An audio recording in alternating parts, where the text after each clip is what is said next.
Hello and welcome to another beautiful day on Afro Flavor. As you all know, Afro Flavor celebrates Africa.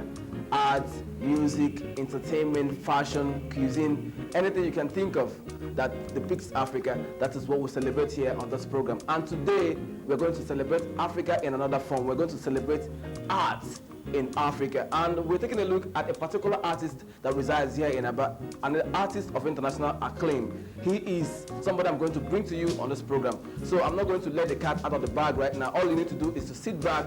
After the break, the musical break, I'll come back, introduce the artist to you, and maybe we'll take a look at his work and how he represents Africa in his numerous artworks. Stay tuned.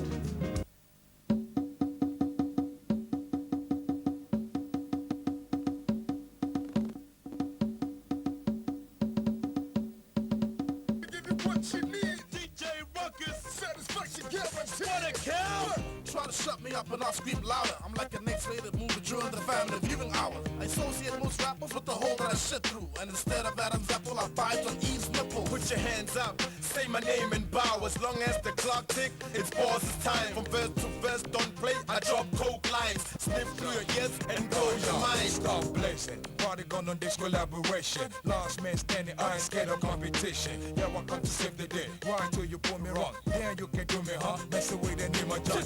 In pizza, hustler, I paint pictures on walls like a prisoner. She's on my way out of jail like sculptures. When you die down here, I'll be looking down like vultures.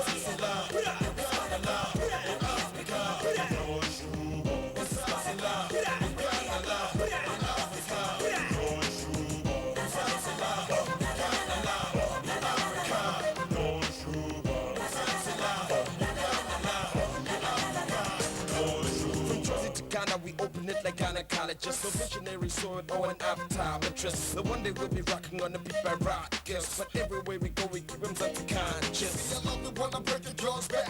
Hitting it, she screaming, ooh, we, I love that. Take it easy, lazy, I'ma catch a heart attack. Boy, this born to stand strong, harder than the stallion. Real man to the front, punks to the back. Step up if you got a bigger nut sack. Like 14 days, your rap is too weak. If lines and cars, my brain would have a traffic. It's hustler, it's hustler, it's Africa.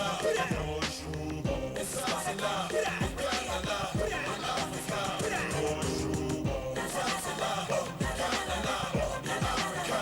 No sugar, it's hustler, in Africa. Hey yo, we bang out, anything with real money make way out. We running things like we drag out, never get played out, son. Your style is really sell out. What a man for spit down across the Chinatown. Lumi for next, Talan Concorda and Genny for shit, no Talan Concorda. We doing big things. Now we are born, causing what is in the VIP was Oklahoma. That's what, yeah, trust and volume law. My name VIP, squad that camp, collaborate. Rockers on the beat, so fella my shoe bag. Reno baby, hook us up, hook a melody. It's hustler, it's hustler, in Africa. No sugar, it's hustler, in Africa.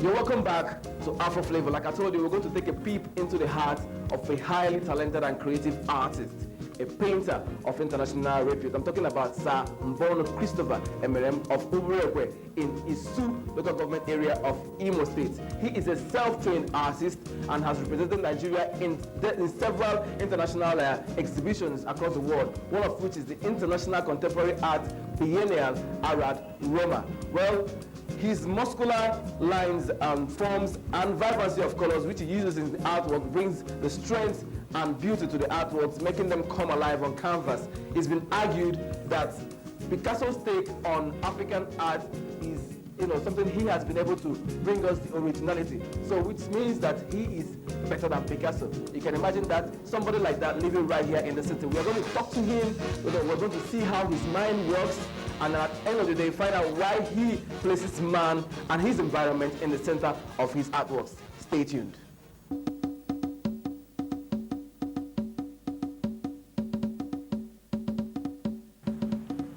Like I told you, I'm going to bring you the man behind the scene, okay?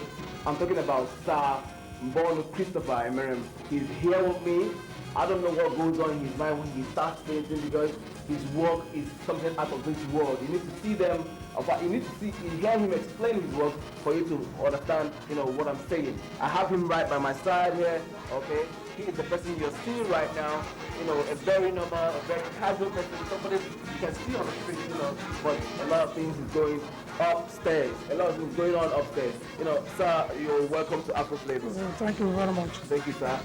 It's a pleasure having you here, and I want to believe that by the end of this program, we've been able to understand what goes on inside of your mind when you start painting. We must be able to grasp, with your teams, okay, and understand why you place man and his environment so much at the center of your works. So please explain to us, what is your philosophy? Where does it come from? Thank you very much. Okay. Thank you. You're welcome. Okay. The philosophy behind my work. I am an African by birth, a Nigerian, from Nigerian as a country. A lot of things are happening in this black man's world where I hail from.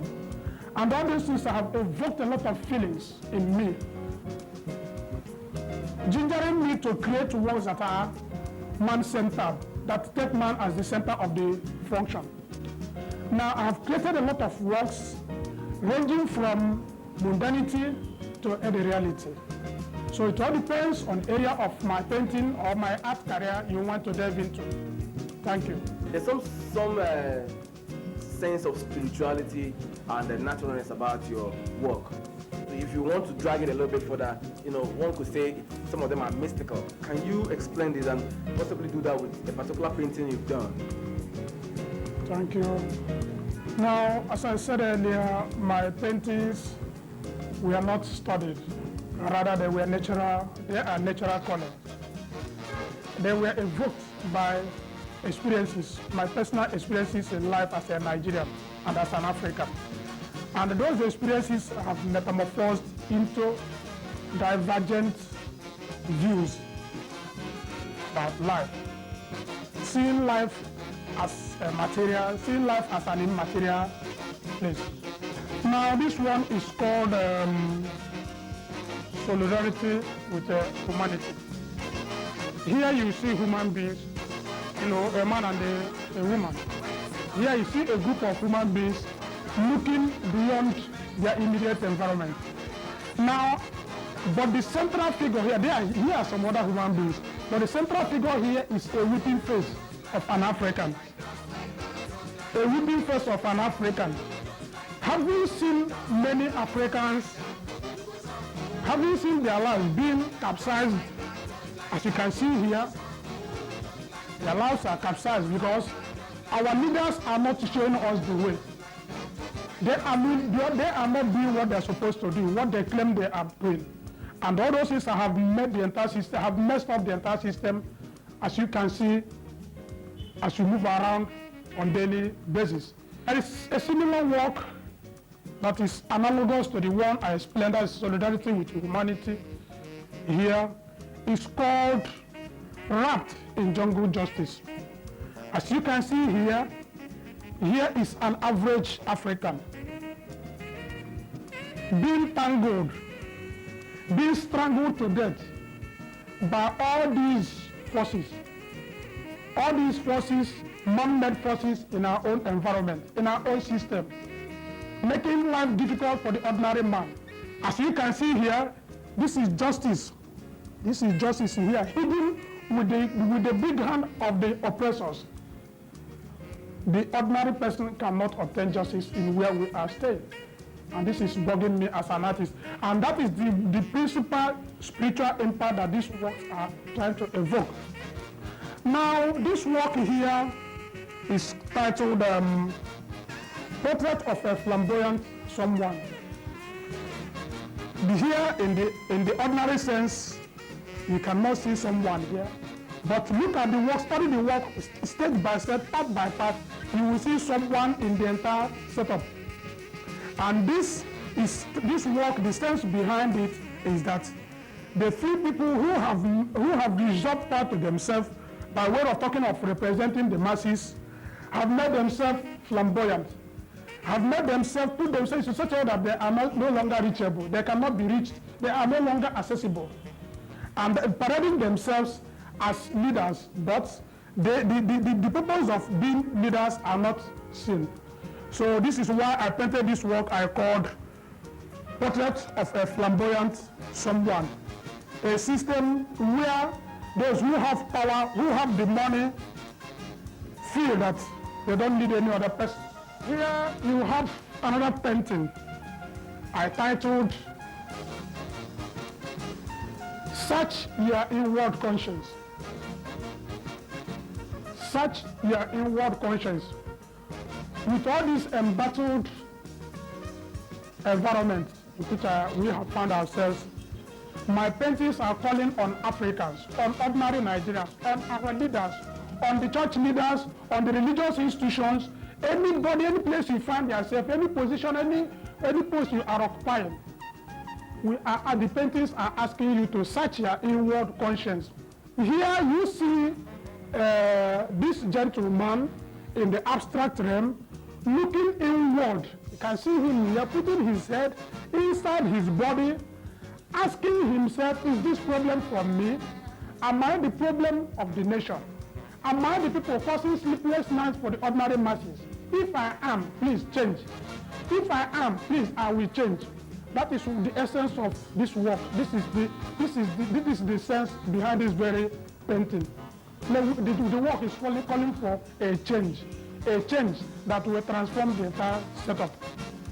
Here you have another work titled Portrait of a Fish Breeder. Portrait of a Fish Breeder. What informed this painting, you can see here, I see fish here inside this person's head. Now, what informed this painting is my personal experience as a child. I came from Imo State, and my town, being Ubrenkwe, is surrounded by almost just as a peninsula town, almost surrounded by Njaba River. So, with that, from time to time, intermittently, we go for fishing in that Njaba River with my mates and friends. So the experiences I had as a fisherman using basket to fish is what I portrayed here.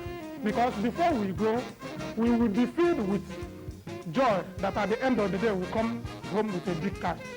And by God's grace, we were able to sustain ourselves with the cash we made, particularly during the Nigerian Civil War, which we used to sustain ourselves. That was what propelled me into making this painting a focal point. With an unusual aesthetic perception, the intense details of his painting dance with linear explosion and repetition. From the transitioning of shapes that becomes part of the structured environment he paints to represent the glory